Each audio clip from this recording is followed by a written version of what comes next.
I have a question for you. How representative of the people are our political representatives? So I'll let that question linger, but in the meantime, I'll be talking about a way the Constitution, written in the 1700s, connects to politics today. In three parts. The first, I'm going to be talking about a surprising example from current day politics. Second part, I'm going to be talking about super PACs and how they're connected to the Constitution. The third part, I'm going to be talking about incumbents and how incumbents are advantaged and how those advantages arise from the way the Constitution is written.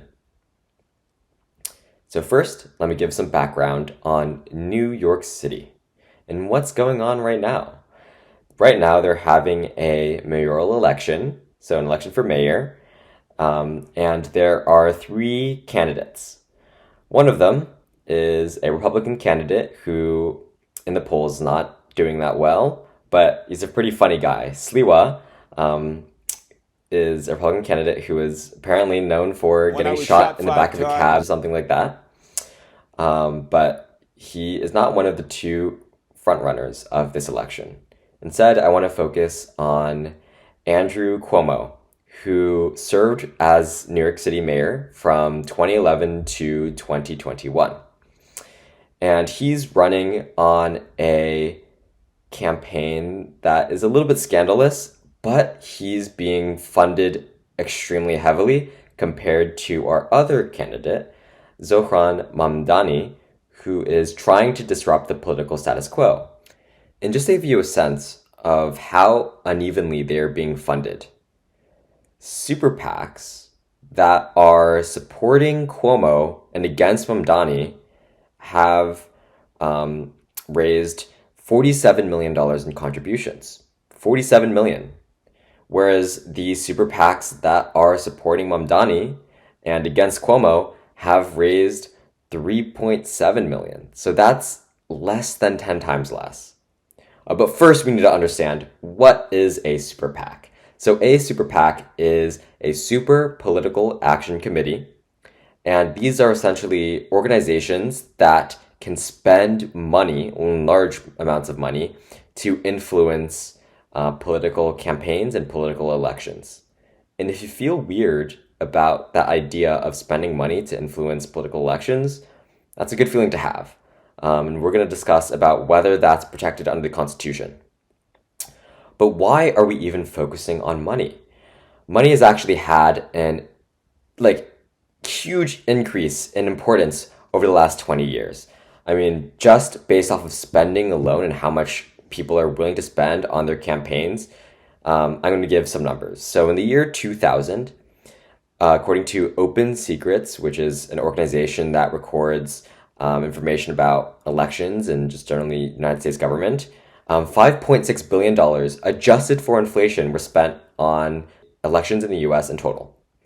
And compare that to 2020, 5.6 billion to 18.4 billion dollars in 2020, which is a huge increase. And of course, you probably have a good idea already of what they're spending this money on.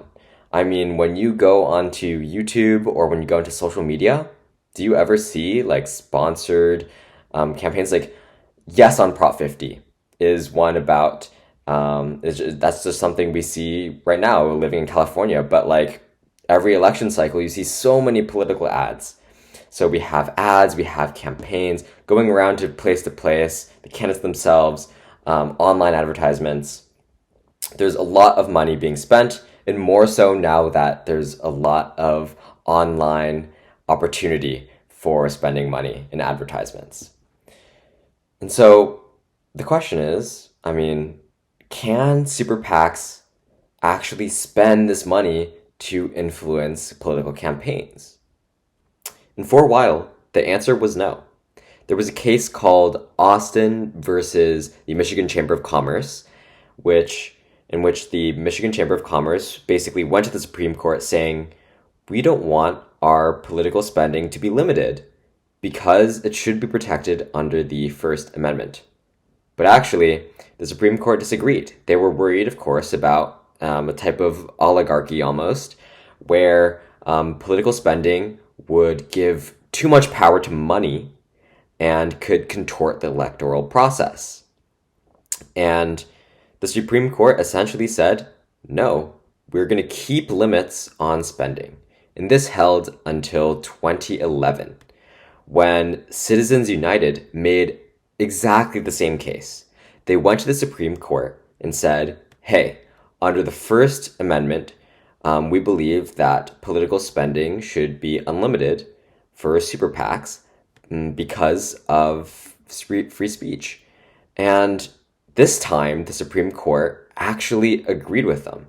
They said, yes, you're right. The First Amendment should protect political spending, and political spending should be unlimited.